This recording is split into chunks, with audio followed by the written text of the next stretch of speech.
Hi guys, I know it took a while, but finally here it comes. This is just a little bit of a dynamic and static kind of stretching series I would like you guys to do prior to running, also after running. Dynamic, always good before your runs. Dynamic is just trying to activate the muscles, while the static is elongating the muscles. You're holding the stretch longer. So this is just to give you guys a few ideas. I try to make it as versatile as possible for those who have certain different injuries, weaknesses, and muscle length limitations. So just walk with me. This dynamic stretch should take no longer than 3 to 5 minutes. Okay, you're really just trying to warm up those muscles prior to activity. So I like to start sometimes with either jump rope, if you have a jump rope, or if you want to do jumping jacks, If you don't want to jump, if you don't feel great jumping, then you can do high knees. And so each of those, I do about 10 reps. If you're doing high knees, about 10 reps each leg. Again, just trying to get blood flow through the muscles you're going to use for running. Also get your heart rate up a little bit as well. Okay. For the quads, I like to do an active quad stretch. You hold on to something if you don't have the balance, and all you're doing is kicking your leg back. That's it. So using your glutes to kick your leg back, creating some blood flow within the quads. 10 times there, 10 times on the other side. If you don't feel as though you can do that, you can then go ahead and do some walking lunges. And again, you don't have to go too low. Keeping knees over toes, good alignment. And again, this is a great warm-up to start with for the quads. For the glutes, you can go ahead and bring your knees to your chest and pull. Knees and pull at the very end. And pull at the end of the range and pull. Again, if you need some balance, you can hold something and pull.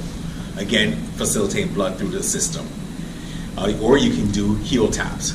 Tap, tap. So kicking your heel up to your hand using your hip rotators. This is a great exercise to get warmed up with. Warm up those hips. For the calf muscles, again, you're going to get that with jumping jacks. You can also do heel raises in order to get blood flow through the heel, to your calf muscles. For the inner legs, I like to do lateral lunges, moving side to side. Again, we're not holding the stretches for a long period of time. And then for the hamstrings, I just love to just do leg swings. Again, if you need to hold on to something, go ahead. And again, you're just swinging the leg back and forth, creating some blood flow through your system. Almost fell over, and the same thing here. Okay, and just warming up those legs.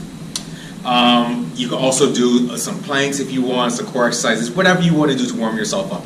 I think doing a plank or two, doing something just to wake up your core before running is also a great idea. So that's with regards to the dynamic realm of things. Statically, I went over after you do your run. That's where most of the blood flow is flowing the most, and that's where you really want to work on increasing the length of the muscles. I really love foam rolling. I know if you're outside, it's really hard sometimes, but if you can, get and foam roll the main muscles. I love to foam roll my glutes. Love foam roll glutes. I love to foam roll the outside part of my quad, the middle of the quad, and then at times I also like to foam roll my adductors, my inner leg. For people that even have inside knee pain, this can really be helpful. Okay, and you can even foam roll the calf muscles as well. after running. After, you could also stretch those areas with a quad stretch here. And there's many ways to stretch your quads. If you look at some of my other videos, you'll see that. Quad stretch.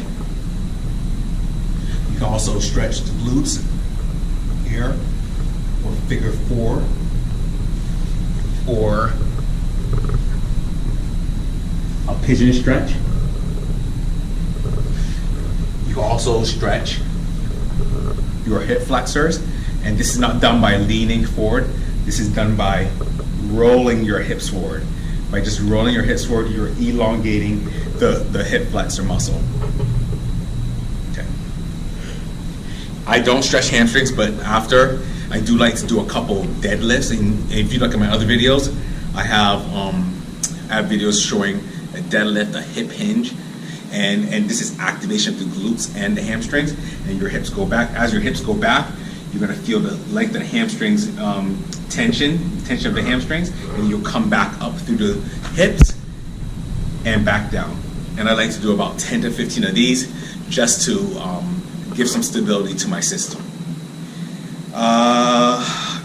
Calf stretches. So you get a wall and then you can stretch your calf like this. And all of these stretches are being held for 45 seconds to a minute at a time. And I repeat them 3 to 4 times. So you do foam rolling and stretching after. I'm not sure if I missed the inner leg stretch here. And everything is a hip hinge. I hip hinge back. I'm getting nice stretch in my medial hamstrings and my adductors. And my back is nice and straight. So all the stretch is coming from my inner leg. There's tons of things. But this again is a few ideas for you guys to work on. And if you have any questions, you guys know how to get in contact with me. Andre, A-N-D-R-E, at missinglinkpt.com. You can also call us here at 703-858-5070, and we will be happy to serve you. Thank you.